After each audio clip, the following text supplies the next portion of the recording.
Assalamualaikum warahmatullahi wabarakatuh. Perkenalkan, nama saya Siti Zubaidah, NIM 2019 12077, kelas akuntansi 3B, mata kuliah Sistem Informasi Akuntansi. Di sini, saya akan sedikit membahas tentang bab database relasional.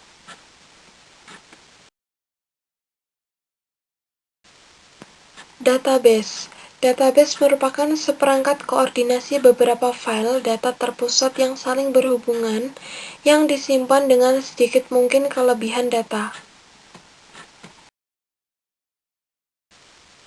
Berikut ini merupakan struktur, contoh file dan database piutang. Dari database ke file pelanggan, file penjualan, file persediaan. Dari file pelanggan ke catatan 1 pelanggan 1, catatan 2 pelanggan 2, catatan 3 pelanggan 3, dan catatan 1000 pelanggan 1000.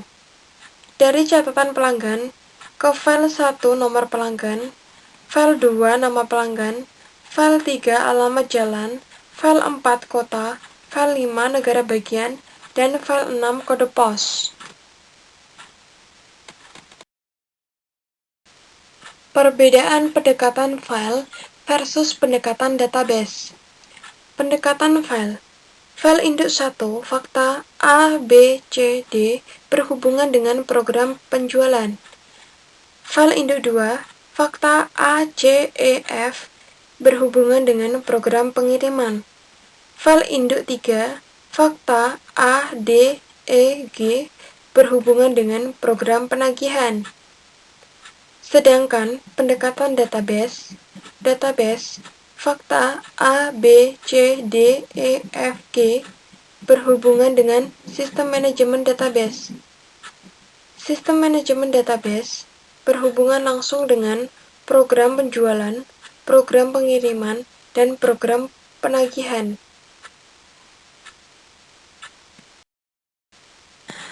Perbedaan pendekatan file versus pendekatan database.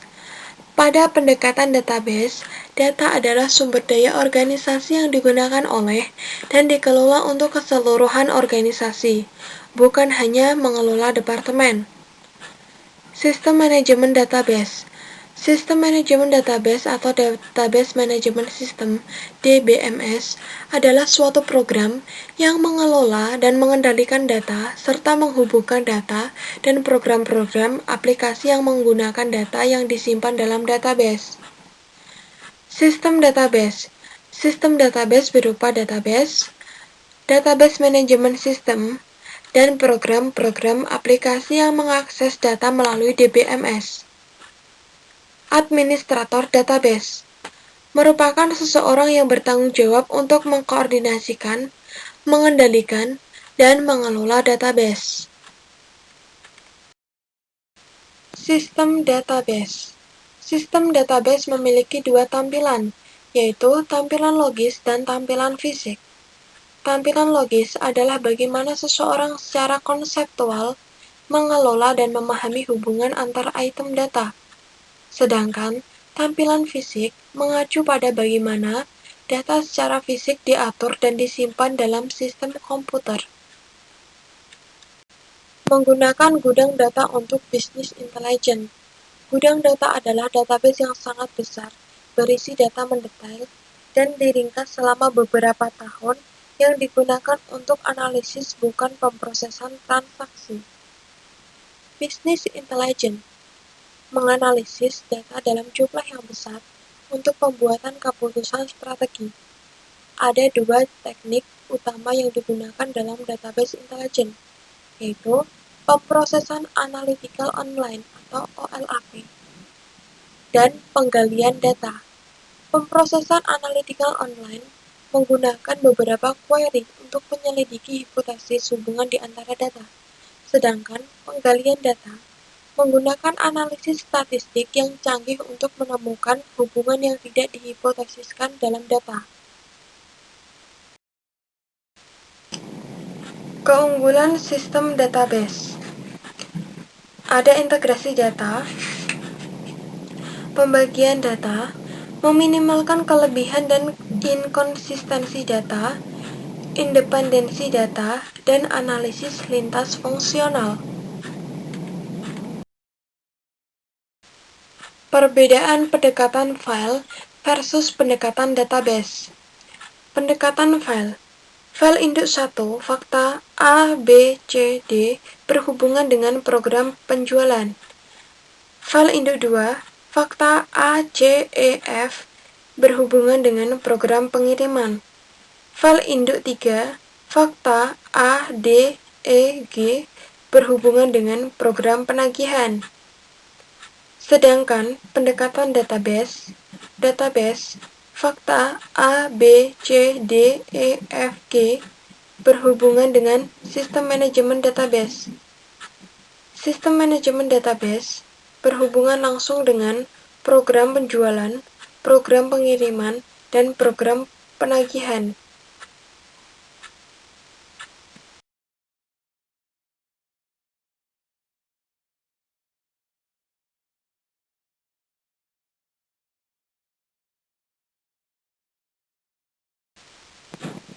Kamus data. Kamus data berisi informasi mengenai struktur database. Untuk setiap elemen data yang disimpan dalam database, terdapat catatan dalam kamus yang menjelaskannya. Database Management System menyimpan kamus data yang inputnya termasuk elemen data baru atau yang terhapus serta mengubah nama elemen data, penjelasan serta penggunaannya. Bahasa Database Management System. Bahasa Database Management System memiliki beberapa bahasa, yaitu yang pertama ada bahasa definisi data. Bahasa definisi data merupakan bahasa DBMS yang membangun kamus data, membuat database, menjelaskan tampilan logis, dan memerinci catatan atau file hambatan keamanan. Yang kedua, ada bahasa manipulasi data. Bahasa manipulasi data merupakan bahasa DBMS yang mengubah isi database, termasuk membuat, memperbarui, menyisipkan, dan menghapus elemen data. Yang ketiga, ada bahasa query. Bahasa query adalah bahasa DBMS level tinggi, seperti bahasa Inggris yang berisi perintah kuat dan mudah digunakan untuk mengambil, menyortir, memesan, dan menampilkan data. Yang keempat, ada penulis laporan. Penulis laporan merupakan bahasa DBMS yang memerinci atau menyederhanakan pembuatan laporan.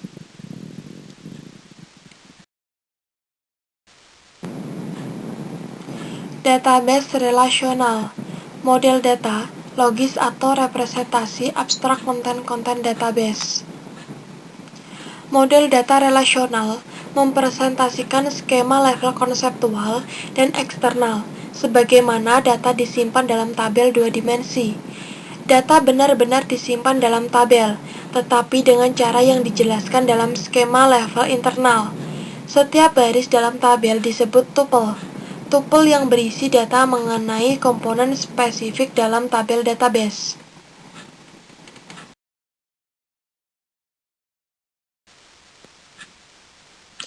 Tipe-tipe atribut.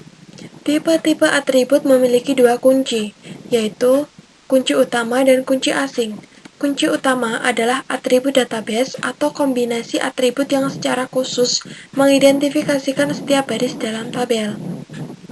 Sedangkan kunci asing adalah atribut dalam tabel yang juga merupakan kunci utama dalam tabel lain dan digunakan untuk menghubungkan dua tabel.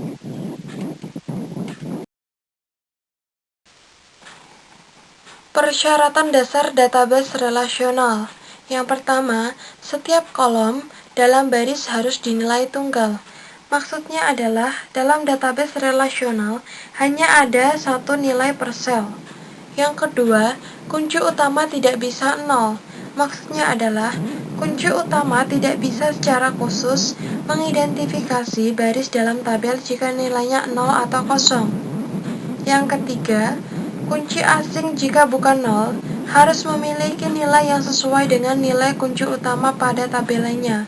Di sini, kunci asing menghubungkan baris pada satu tabel dengan baris pada tabel lain. Yang keempat, semua atribut non-kunci dalam tabel harus menjelaskan karakteristik objek yang diidentifikasi berdasarkan kunci utama. Sebagian besar tabel berisi atribut lain sebagai tambahan kunci utama dan asing.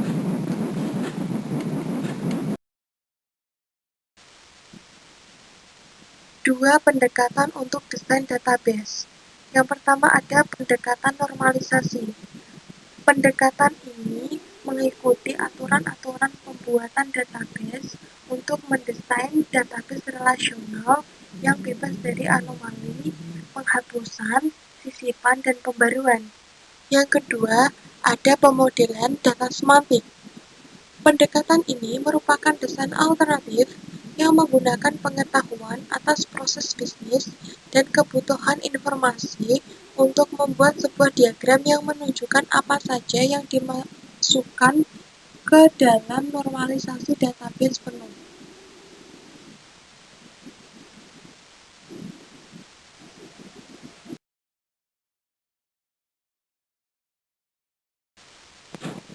Kamus data. Kamus data berisi informasi mengenai struktur database. Untuk setiap elemen data yang disimpan dalam database, terdapat catatan dalam kamus yang menjelaskannya. Database Management System menyimpan kamus data yang inputnya termasuk elemen data baru atau yang terhapus